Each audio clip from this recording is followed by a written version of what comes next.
Welcome back to Can Ag Unpacked, brought to you by Footprint. Back with us, regular Wayne Easter, a 28-year veteran of the House of Commons, former Canadian top cop and Solicitor General under Prime Minister Jean Chrétien, longtime chair of the House of Commons Finance Committee, former farmer, and former president of the National Farmers Union, and now a potato producer in Ukraine.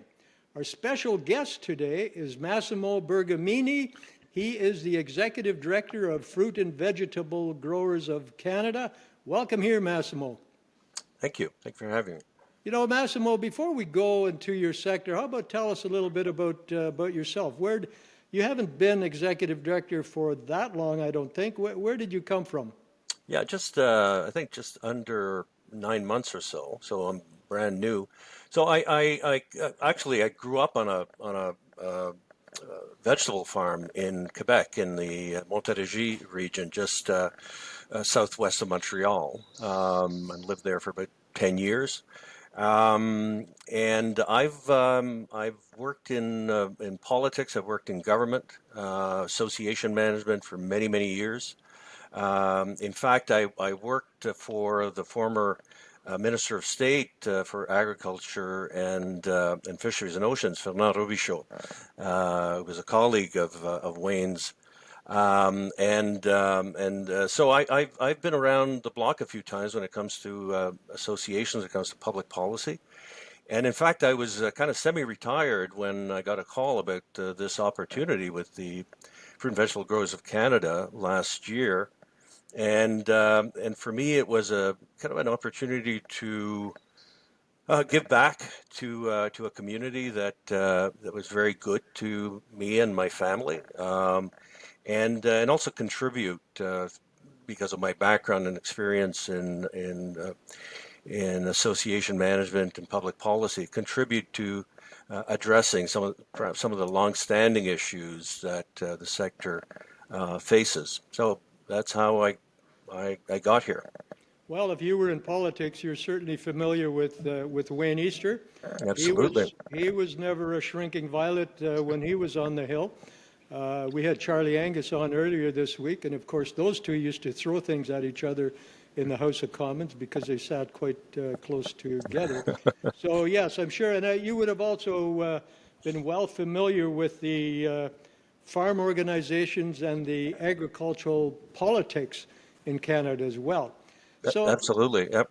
let's talk about your sector a little bit. You know, I was trying to imagine, not to put too much weight on you just before Canada Day, but I was trying to imagine what you have on your shoulders as Executive Director of Fruit and Vegetable Growers. I mean, it's one thing that, my guess is probably every province produces some sort of fruit or vegetable. Yep. I'm not sure about that, but that's small compared to the number of products that are produced in your jurisdiction. When I started, my head started hurting just trying to think about that. Tell us a little bit about your sector.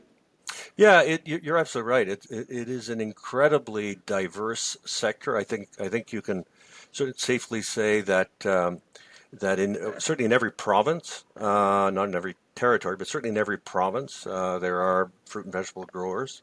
There's about 140, 150 different commodities that we dabble in. Some are very small, some are massive from an economic perspective. We have controlled environment agriculture, greenhouse, that is probably the leading sector in terms of economic weight, followed closely by the potato sector, and is very much, and has been for a number of years, one of the leading sectors when it comes to innovation. So very exciting developments there. But it's not just in the greenhouse sector. We're starting to see this in field veg, with a number of applications, from the use of drones to new technologies with respect to irrigation and so on and so forth. So there's a lot of development, there's a lot of innovation, and a lot of this is driven by necessity. The sector, and as I'm learning, as I'm seeing, the sector is facing an incredibly challenging environment. We saw it most recently with the trade dust-up that threatened to upend the sector, particularly again the export sensitive sectors such as greenhouse, potato, blueberry, and so on. And that is, we're still unsure, right, what the outcome. We're in a period of reprieve, but we don't know, given the mercurial nature of the administration in the U.S. I'm being very polite. Very polite, that's true. Mercurial nature of the administration, we don't know what's around the corner, so we have to prepare. The sector has been hit hard by extreme weather. We know that's not going to change; it's just going to get worse. And also, and Wayne is, I think, in a great position to kind of jump in on this. We're also an incredibly diverse sector that has to fit into a cookie cutter safety net model that is Yeah, really not adapted. just before we go there, Yep. Massimo, I certainly want to cover that and a couple of other points that you mentioned. Wayne, do you have a comment or a question? Well, I think partly related to what Massimo said, he talked about the innovation and the technology changes in the fruit and vegetable industry, and that's one thing I often say. The consuming public doesn't Mm. really have any. They think of farmers as grandpa and grandma with a pitchfork standing out behind the barn, and the agricultural industry throughout its history has been always at the cutting Yep. edge of technology. Always at the cutting edge of technology. Like in the fruit and vegetable sector, precision planting, Yep. precision spraying, GPS, I mean, and it goes on and on. The innovation in the storages, you talked about Yep. climate storages, where you can store potatoes year round and sometimes longer, whether it's apples, blueberries, whatever. The technology in some of those stories and storages and some of the products we used to keep the product now year round, where you used to depend on, yeah, we had a few things in the summer.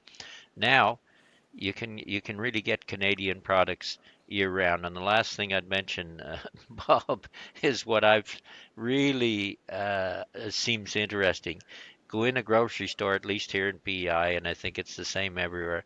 I have never seen people picking up and reading the labels because they want to make sure it's not a product of the United Yep. States. And that's what they're doing. So that does give us an opportunity, and you're right, mercurial Well, decisions material. on the other side of the border. But can I That's just that's well, go I ahead? just wanted to make a point, Okay. Wayne, looking at the labels. It was much to my own chagrin. My 14-year-old son said to me the other day when we were walking through the grocery store, and I was in a bit of a rush, and he says, "Dad, why aren't you looking at the label to make sure it's from Canada?" I just kind of said, "Well, I don't have time at the moment," to my own shame, of course. But I found it interesting that a 14-year-old is aware of it, Yep. right? Saying, "Why aren't you looking at the label?" Go ahead, Massimo. Yeah, and just to Wayne's point, I think the word opportunity is really critically important here. We've our sector, parts of our sector, went through a near-death experience. I mean, I'm not, you know, being hyperbolic here. A near-death experience, particularly again in the greenhouse, where over 85% is exported to the United States. Uh, we have to take this opportunity that the current occupant of the White House has given Canadians, where we're a little bit more self-aware as Canadians, to as a sector and as an agricultural sector, to tell our story. So we break down some of those myths and some of those outdated images.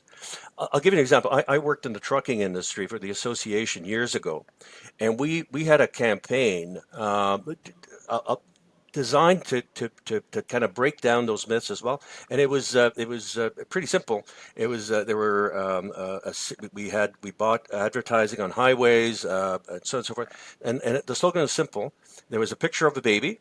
It said, "The only thing not delivered by a truck." Good advertising. It, you know what? It just captured everything, and it served. And then it was a conversation starter, and then we rolled out other collateral and did other work. But it was really there to convey the importance of trucking at a time. This was just after the wheel off incidents. You know, the industry had had a lot of hits, and deservedly so, was cleaning up its act and so on, and needed to rebuild its image. And we did that. I think the agricultural sector, and our sector in particular, speaking for the fruit and vegetable sector, we need to seize this opportunity to tell our story much more effectively, to connect with Canadians. I mean, you're talking about the kind of investments that are needed now to be competitive. Massive capital investments are needed now, and yet the growers are still very much price takers. Yeah. We're not we're price takers. The code of conduct, and I know I'm going down a pathway here. Grocery code of conduct came into effect this month. Uh, have we leveraged that crisis of a couple of years ago? Not really. Now we're stumbling into this process. It really is important for us to stand up, advocate for our sector, explain the importance of our sector to feeding Canadians, to food security and food sovereignty. And That's then a that that's a that's one really, thing that, re- yeah, really, that really good point. In fact, we were talking about that the other day with Charlie as well. When you will recall, we were talking about a specific sector, saying, "Well, where are they? Why are they not Yeah. telling the stories?" Sometimes it's almost as if people are ducking and hoping no one will notice them, right? But that's a great point. And I want to talk a little bit more about trade and the leadership in the U.S. But both of you also touched on precision agriculture. And there's an important story, as you say, as well, because it has helped to reduce greenhouse gases, because precision agriculture refers to fertilizer application. It also refers to applying pesticides to your crops. I mean, all of that. There are so many things that farmers have now done through precision agriculture, which has mitigated some of the impact on the environment that they never thought of before. So that's a great public story as well. So Wayne, you were going to make a few Yeah, comments. no, I was just gonna make a point on the diversity of the fruit and vegetable industry, Massimo, in terms of those that you represent. You probably represent them from an acre in size up to Yeah. huge greenhouses, and all have a role and all have a purpose. And there's also some of the organic operations in Hmm. the fruit and vegetable industry, but. I was in, and they're likely bigger now, but a few years ago I was in a greenhouse in the Windsor area of Ontario that covered 51 acres. Yeah. Can you imagine the capital Yeah. cost and heating that in the winter time? And they were growing tomatoes and I believe cucumbers year round. But the size of that operation, 51 acres under glass. It shows what can be done, but people have to understand there's a tremendous capital cost and operation costs for those kind of operations. Yeah. And so if we can just quickly just pivot for a second on the trade challenges. Imagine the kind of chilling effect, the uncertainty south of the border has on a sector like, capital intensive sector like the greenhouse sector. How can you plan ahead new capital investment if your principal market, access to the principal market, is under a permanent cloud? I mean, so, and this is, well, I guess it is a criticism of our current prime minister. Um, and obviously, you know, we will give him the room he needs. He's just, been elected. He's moving quickly. Um, I'm just finding that there's a lot of there's a dance that's going on right now with the U.S. administration. There are different deadlines, 30 days, 60 days, 90 days. We're losing track of who's setting deadlines, who's setting parameters. Are we opening up to Europe? We're citing deals. I, and I'm just speaking for myself. I don't have evidence, and I have not, really engaged with our leadership, with respect to the implications of this. But some clarity has to be a priority. Bringing clarity to the situation has to be a priority. We talked about that very point the other day a little bit, Bob, and there has to be some lack of a better word, assurity Yes. for the farm community when something happens like over a 24-hour period, then tariffs are put on or the market's closed or whatever, and the current safety net system doesn't Yeah. doesn't have that.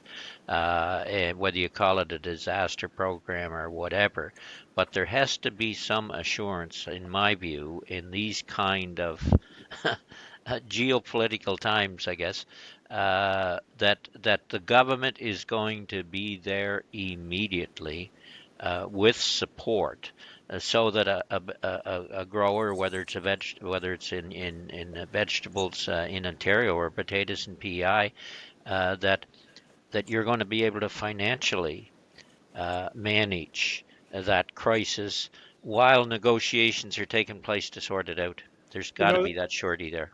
yeah, and there's a couple of issues right there. Number one, you never know when you're going to have a tariff imposed on your product. But secondly, you also don't know what products our own government is going to use to retaliate, right? And so there's that double-edged sword. And I can't help but think that perhaps the government, and Wayne, you know this better than I do, the government needs to consult with the industry more often. I mean, we all know what happened with canola, right? Because of the 100% tariff on electric vehicles from China. Well, China retaliated and hit canola. Was there any consultation? I mean, they were clearly unintended consequences, but was there consultation? So, Massimo, have you been directly impacted by what's going on, or is it just looming at the moment? Oh, we've been impacted. Well, I'll tell you, there's a really fascinating snapshot of what might have been. So, as you know, U.S. tariffs were imposed across the board for about 3 or 4 days in March. During those 3 or 4 days, the greenhouse sector, just in Ontario, not Canada-wide, just in Ontario, saw a loss of about $2.2 million a day. Okay, so you just do the math. That's a 50% drop. Obviously, it's simple math, but if you extend it over a year, 50% loss in revenue for the sector. I mean, that would be devastating. So we saw the impact. We saw the impact immediately. Now, to your point, Bob, and it really is an important one. In the first round of counter tariffs, it was about $30 billion or so. Greenhouse tomatoes were from the U.S. were added to that. Our sector has been saying, and our association's position is clear. We support counter tariffs as long as they're reciprocal. We don't want, nor do we need, to have a bullseye placed on our back by singling out U.S. growers right now.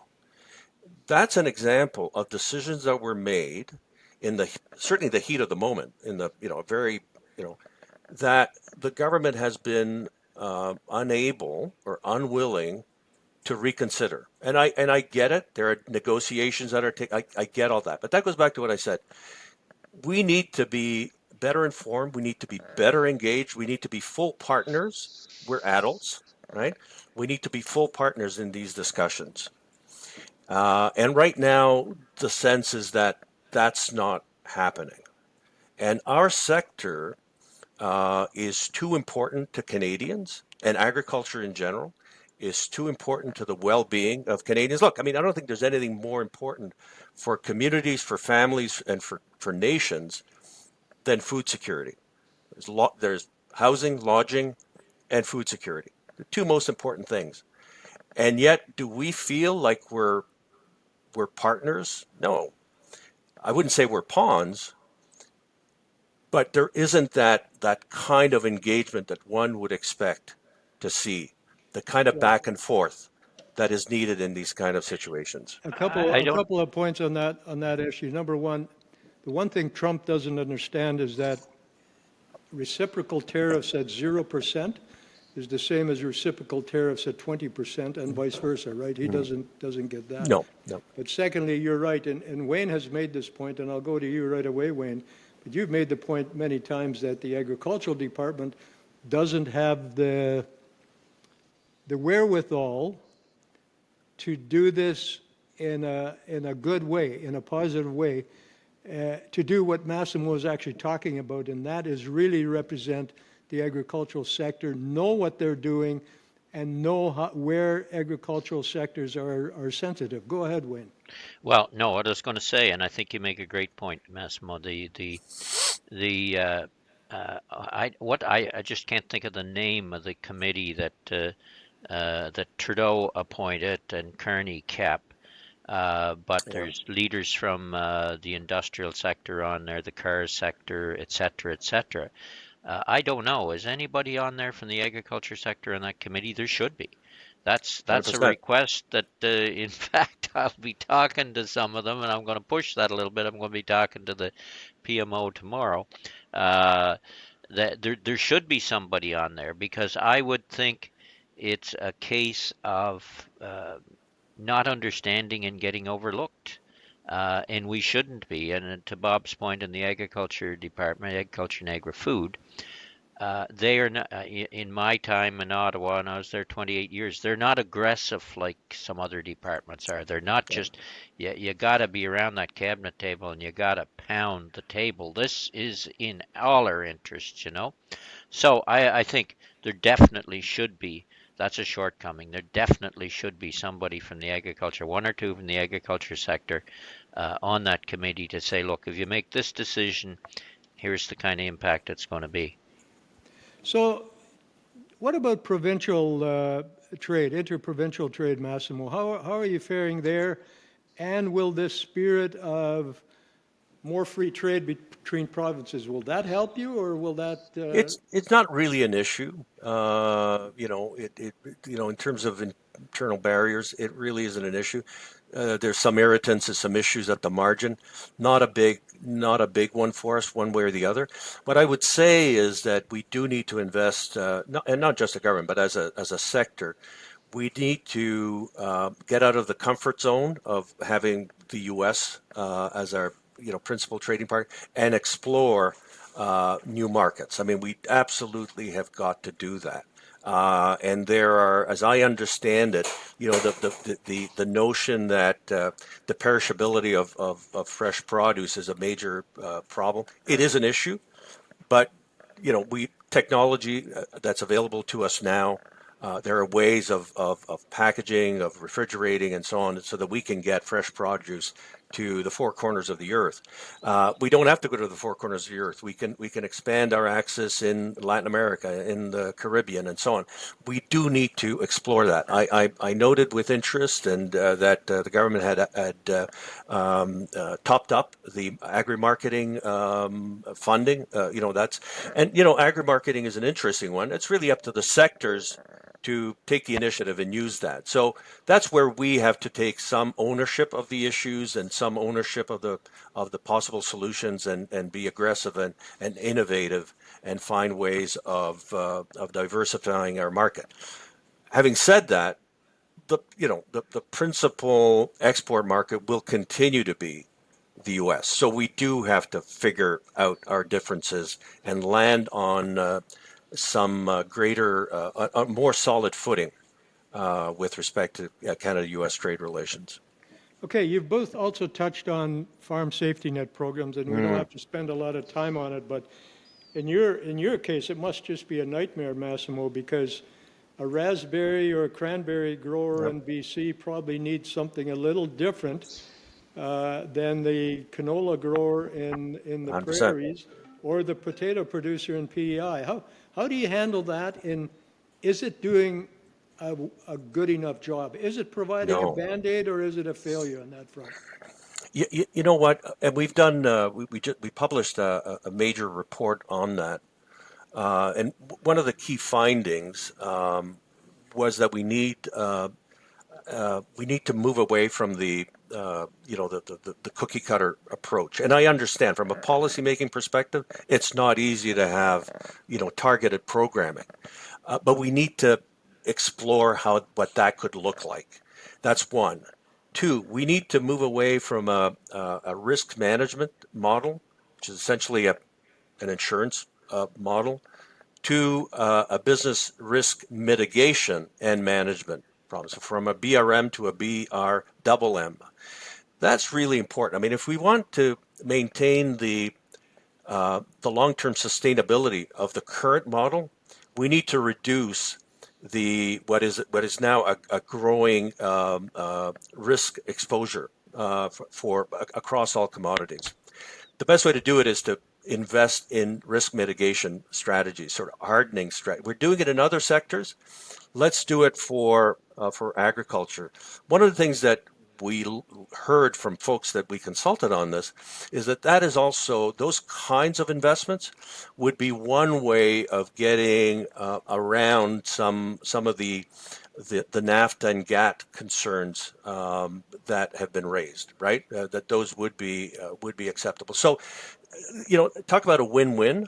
We start investing in innovation, in growth, in sustainability, resiliency of the sector, and we do it in a manner that doesn't raise the hackles of our trading partners. And we're doing actually what they have been doing, certainly what's been happening in the U.S. Now, my own sense, maybe I'm an old cynic, but I think the trade concerns have really been raised as a way of tamping down demands for greater investments in agriculture Well, support. that's a great point, and we've gone on. Well, you and I have talked about it personally, Wayne. We know Canada isn't.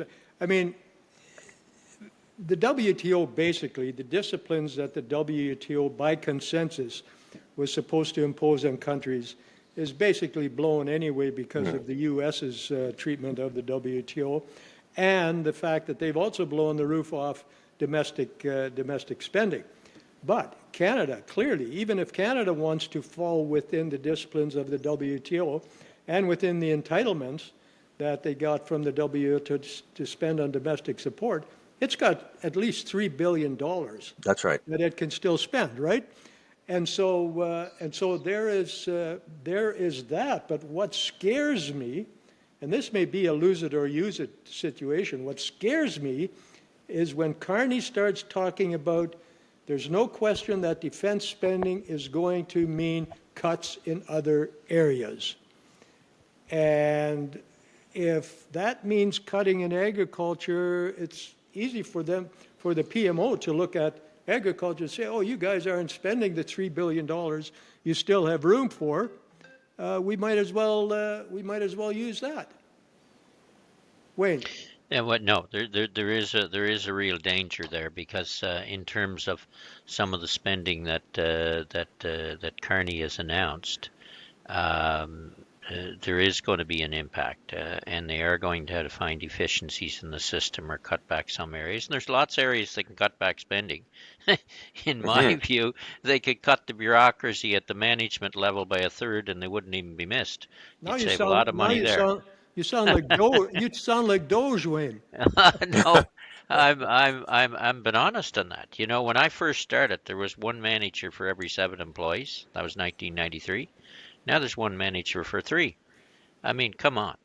And what I find in the system is the more people you have at the top, they need to keep all the frontline workers, but the more you have at the top, the more there is shuffling paper around and before a decision's really made.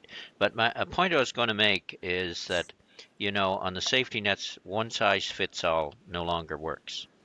And we do, the really needs to be a complete review of the safety net system to make it work for all the different complexities within the agricultural industry. And Bob is absolutely right on the spending area, uh, on that area in agriculture and what we're allowed to spend. We have to stop in the Boy Scouts of the world and support our farm community to the same extent that our competitors are supporting there. Otherwise, we can't compete. We can't compete against the U.S. Treasury, but we need to be fair to our producers in terms of the money that we can make available under the programs that we can legally spend on. Yeah, and the thing is, you're saying one manager for every 3 employees in the department. The point is, a lot of those managers are at a level where they really can't be let go, or they can be put on the mahogany shelf, as we used to call it, and then they have to pay for them anyway, or they let them go and then they just come back and work on contract, Consulting which the final result isn't a big difference. isn't a saving. Let's move on to Massimo labor. I know you know more about the temporary foreign worker program than probably anybody else in Canada. I got to tell you a little story about that. My late wife used to work in the temporary foreign worker program in the Mexican embassy. And we were going for a walk one time along the Rideau Canal, her and I, and we were talking about the work that she did with the temporary foreign worker and the tough negotiations going on between Canada and Mexico. And I was somewhat familiar with it because we had worked on this or talked about it a lot in the Mexico-Canada partnership meetings that Paul Martin started. And anyway, I decided to poke her a little bit, and I would never have said this in public, but I said, well, my, at the time, fiance, I'll give her a hard time. And I said, something, I don't know why Mexicans aren't just happy. They get to come to Canada and work for, minimum wage here. And like I said, I would have never said this in public. And they get to work for minimum wage here, which is a lot more than they'd ever get in Mexico. Why aren't they just happy? Well, I got to tell you, the rest of the evening I spent walking alone. I no longer had her with me. But tell us a little bit about labor in your sector. Well, I'll tell you that right now, the consensus is that the program, I mean, chronic shortages, that's a fact of life. I remember, 40 years ago on our farm, we had the same issue. We didn't have the benefit of the sophisticated temporary foreign worker programs that we have now, but we face the same chronic shortages, the same issues. In fact, we had to adapt our selection of crops, moving from labor-intensive crops to less labor-intensive crops because we just couldn't do it. So the essential problem remains entirely there. The difference is that we have programs that the consensus in our sector is that the programs that are there now work well. Do they need some fine tuning? Absolutely. Are there costs that are foisted on growers that might be better handled through different programming? And I'm thinking about housing, which would also perhaps alleviate some of the issues that have been raised. I think in some cases legitimate issues. So is there fine tuning that should take place? 100%. But the programs in general work well. The big concern, however, stems from the kind of whiplash that immigration temporary foreign worker programs writ large have experienced over the last few years. They became a bit of a political football, scramble to reimagine, rethink, modernize, change, and so on. So there's a real concern in the sector right now that they use an old cliche, but that the government may throw the baby out with the bathwater. That I would say is the real concern. So we need, again, I think when I talk about telling our story as a sector, we need to do a better job of kind of demystifying, what these programs really are. Tell the story of the success. Tell the story of the benefits to foreign workers, their families and their countries of these programs, and put forward a progressive agenda for change. We're starting. We don't do a very good job of it. And if I may, before we end, I would like to talk about something which I think is a cause of this, is that agriculture is so fragmented, and our sector is a fragmented sector within a fragmented, agricultural ecosystem, which causes some of the political problems. Let's talk about that right now, Massimo, because I was actually thinking the same thing when you talked about BRM earlier, and was wondering if you had talked to other farm organizations about it, because, Yeah, I mean, look, even at the CFA, that was a tough one, yeah. because the needs were so different between the provinces across Canada, right? So let's talk a little bit more about what you just Yeah. mentioned. With respect to the BRM, case in point, we've been working closely with CFA. I have excellent relationship with Scott Ross, but we talked about it because BRM. So there's two top priorities for us right now in the current political context, is crop protection. They're really important signals from the government and from the Liberal Party. The last election, very positive. We need to follow up on that, and we can talk about that if we've got a minute. And then BRM. So we discussed BRM with our colleagues at CFA, and they shared exactly what you said. I mean, it's so diffused as an issue that it's very difficult for a large pan-Canadian organization like that with multiple stakeholders to really elevate this in a meaningful way from an advocacy perspective. So what does that mean? It means that the subsectors have got to get their act together. But even within the subsectors, you've got multiple interests. And that's one of the things as an outsider or a newcomer to this, I have found absolutely remarkable because I know a thing or two about effective action. I led the Federation of Canadian Municipalities campaign for a New Deal for cities, and creating that consensus between rural Canada and urban Canada, keeping the big city mayors together. We had big cities that were ready to walk. We had to keep them in. Totally transformed the landscape. And Wayne, you were there for those battles, Yeah, right? You, yeah. you know that. We were able to maintain that unity. There was a sense that, yeah, we can put our differences aside because we understand collective action. It's very difficult in the agricultural sector. There is a sense that each commodity has its own stake, its own voice, its own unique set of circumstances. And to a point, it's true. But it leads to a kind of myopia where it's difficult the, for people to see beyond the immediate to look at the greater good of collective action.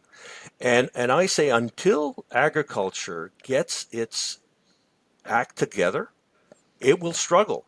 It will struggle to bring forward a united front that will be able to make that case for additional investments. There will always be a voice arguing for something else or something more or something different. And that gives government and decision makers the cover they need. And it makes it difficult for us to create public space, which is what is needed. Like if we could come together as a sector around modernizing BRM, talking about, I mean, the time to do it is now. The kind of shocks agriculture has suffered, why can't we come together to talk about this with one voice? Yeah, It's Just next to impossible.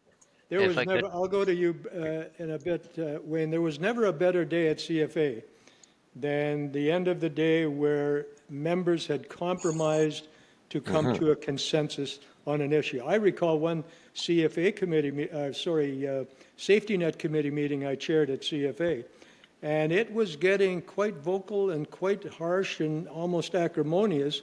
And I finally shut them down. I said, guys, I don't care what you say around this table. You need to say it in a way to ensure that you can all still go for a beer together after we're done. Hmm. And I mean, that's the Yep. kind of attitude that has to be around the table. Yes, everybody can put out their issues, et cetera, but it is, after all, about compromise and about forming That's right. something solid. And I'm going to say a little more on that later, but before I do, Wayne, go ahead. Yeah, well, looking at it from say the political side, if you're in some of the offices I've been, especially as chair of the finance committee, uh, you know, you'll be saying to some of your staff, "What the heck are we going to do here? We've got this group that's coming in and saying this, and we've got this group that's coming in from the agriculture sector that's saying almost the direct opposite." We managed to, I think, kill some of those fights in the later GATT WTO negotiations where the cash crop sector was so opposed to supply management, and Yep. they were both telling the world different stories, so very hard to get agreement. But we managed to cross that bridge.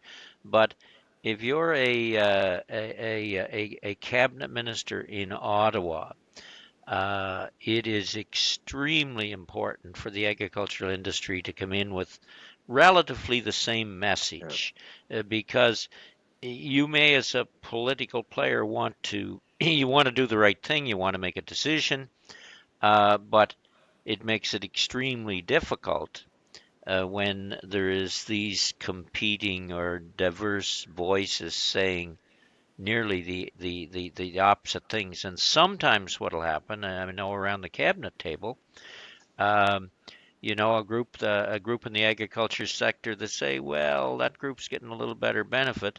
Then they're talking to other cabinet ministers, and an agriculture minister gets hit with that at the table.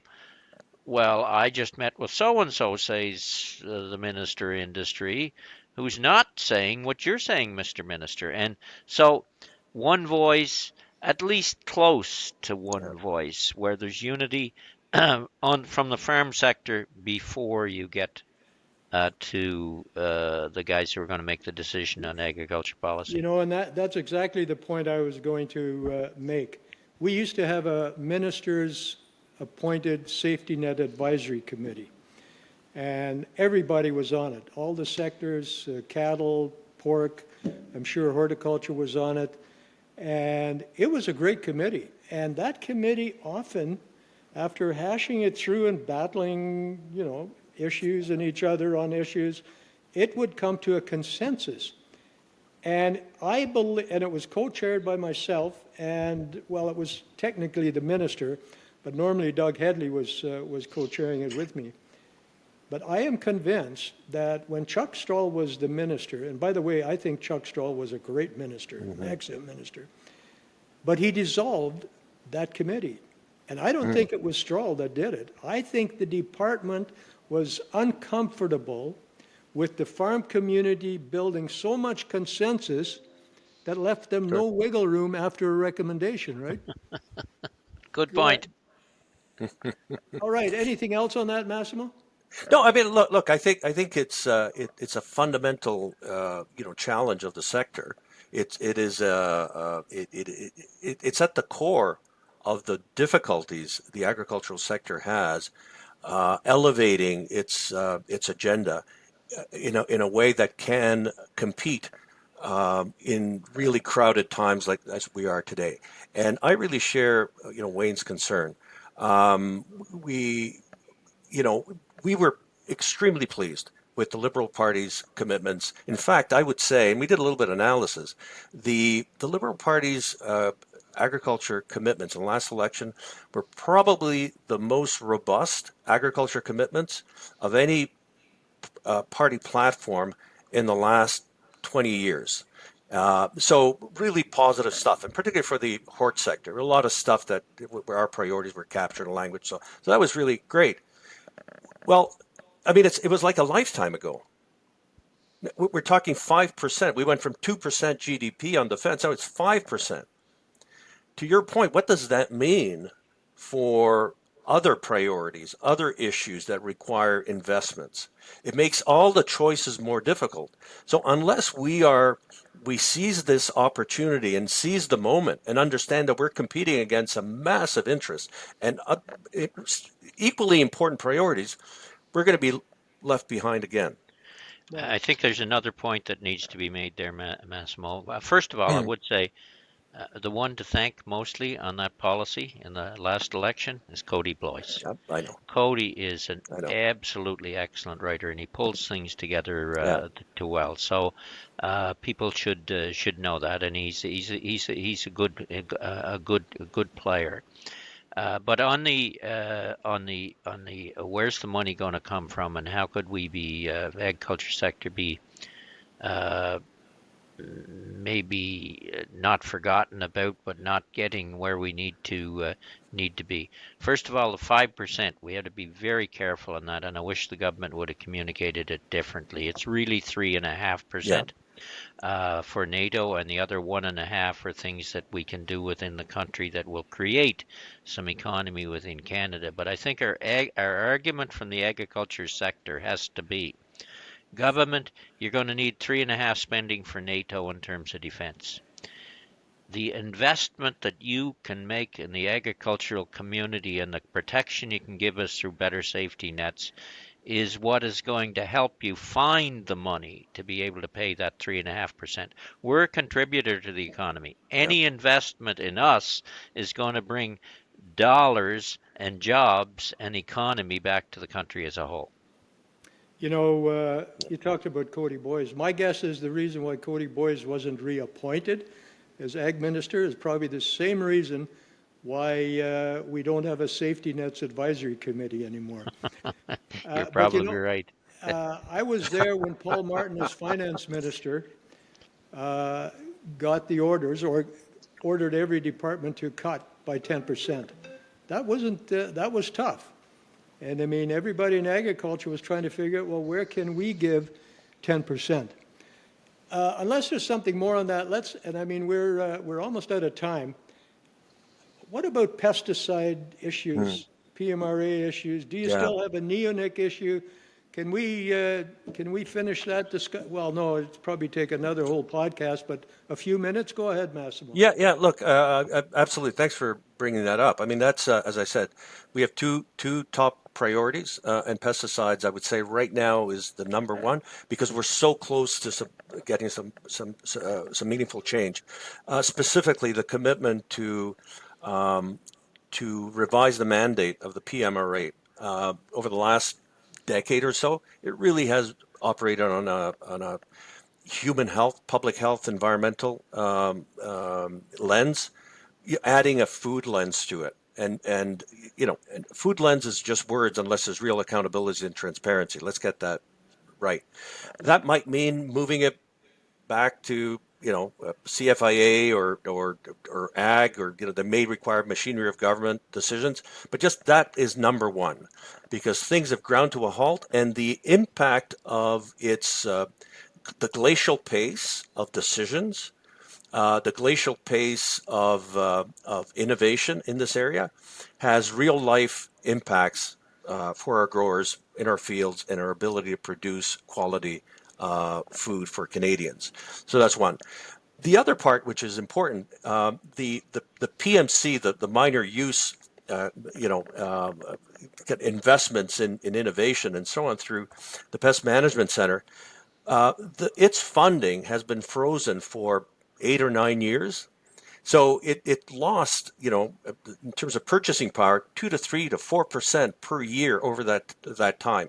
So we asked in our election priorities that just as an initial step, as a signal that you're serious about innovation in this area, top it up into constant dollars. Get that purchasing power back there. The signals we've been getting have been positive. So, movement in this, it isn't going to solve everything, but it is going to get us moving in the right direction. It means an acknowledgement that pesticides, quality pesticides, are absolutely necessary in the toolkit of farmers in Canada. They allow us to compete with growers in other countries, because that's one of the things we've fallen behind, and we need that in order to feed Canadians and to do so in a economical way. So it's the signal is positive. We need to keep shining a spotlight on this, because our concern is that it gets lost in this massive transformative agenda that the government of Canada has embraced. I Well, think, go if I ahead. could come in there, Bob, the reality is on the ground. If the Americans right next door to us are allowed to use a pesticide or a herbicide that will control a pest or a virus or a disease of some kind in their industry, and we don't have access to that same product, then we're non-competitive or priced out of the market Yeah. because we're using more expensive products or even not as good a products or even perhaps not even as safe a products because we're taking too Hmm. long to get it through our safety net system. On the other point, on the political side, I do believe, I know Heath is, Minister McDonald is my MP, he replaced me in Hmm. Ottawa. And he's been on this pretty early on the Pest Management Hmm. Review Agency and trying to deal with these questions. So that's a good thing. At least he's on the road where he should be to try and deal with this issue. You know, you're absolutely right. You're absolutely right, Wayne. I can't help but to remember a story. Is the PMAC still around? Pesticide Management Advisory Committee? I couldn't tell you. I I don't couldn't We, know. tell you either. we used to have that, and I can remember one meeting, and this is to do with off-label use. The gentleman I was talking to you about before we started recording, Massimo, was at a PMAC meeting. I was there, and there was non-agricultural people. There was, I think, Greenpeace was there, Consumers Hmm. Association was there, et cetera, et cetera. Well, this gentleman one time decided he needed to share that, oh yeah, I used a product to spray my blueberries, but then there was a little bit left over, and I knew raspberries weren't on the label, but I decided to do my raspberries with it as well. We're all kind of looking at him and say, you know, we don't need to talk about off-label use here. But, uh, but yeah, that's always been a challenge, hasn't it? Yeah, absolutely. And if I may, just a quick shout out to Minister McDonald, because to your point, Wayne, he hit the ground running. He really did. And we were very impressed and very encouraged by that. He's been meeting with farm groups. He's been consulting. He's been listening. He has been accessible. His staff has been accessible. The sense we have, and again, early days, that things are afoot, that things are moving. So, the signals are positive, but again, this is where I say it's up to us now to make sure that the light stays, bright on our issues. One more thing I wanted to say, and you touched on it, Wayne, as well as you, Massimo. That is the risk cup we have.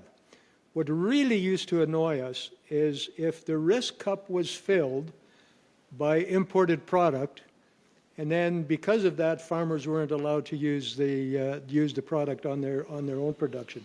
That was a serious weakness It as still well. is. Yeah, it It still is. still Yeah, is, yeah. absolutely. Yeah. So let's end then by, and you just brought it up, it was a great segue, Massimo, the newly appointed minister. I always thought that if we had a minority government, that was a great way to put pressure on the governing party. And I think we have two pretty good guys there. I mean, John Barlow, you may know him. Hmm. He's Hmm. been a pretty strong shadow Yes, minister for quite some time. absolutely. Wayne, I think you probably know him as well. Yep. So do you think that dynamic will work well between McDonald and Barlow? You know what? Oh, sorry. Go ahead, Wayne. No, no, no. Well, yeah, I hope it does. Look, as a minister, one of the things and I've said this to Heath, don't be bothered by it. Don't let it bother you that Barlow or somebody else gets up in the house and criticizes you on a policy. It's not personal. It's policy. And an opposition member getting up to lay out an issue to you as minister that's a problem in the agriculture sector is actually helpful to you as minister because the prime minister may be sitting there too. And so you may be fighting that issue in cabinet. And when an opposition member gets up and says, here's the problem, guys, Minister, you're not dealing with this, that's helpful because other cabinet ministers that are sitting in Parliament are seeing this and saying, well, you know, when the minister comes to the cabinet table with that issue, I do know. So there's ways of working together, and the way our system is supposed to work is there is a critic and never be bothered by that because it can be helpful. If it gets personal, then that's going the wrong way. But on the policy, that's the way it ought to work. And I think they can work together. All right, Mr. Bergamini, the last word goes to you. Well, just to echo that, I think they can. I think they will work together. I have been so impressed by the previous agriculture committee members. Mentioned John Barlow. I'd like to bring in Yves Perron as well of the bloc. Incredibly supportive, and look at the work they've done. You know, in general, consensus on key issues, it has been, from my perspective, a model that has not been sufficiently duplicated elsewhere in government. So I am very optimistic. There are good, committed parliamentarians that are ready to fight the fight with us, and I am cautiously optimistic of what the next few months will bring. All right, gentlemen, great discussion. Thank you so much, Massimo, for coming. Thank Thank you. you, Wayne, for being on the show again. And no doubt we'll have you back. Thanks again. Thanks so much, Take Bob. care, guys. It's great. Take care. Bye bye. Bye bye.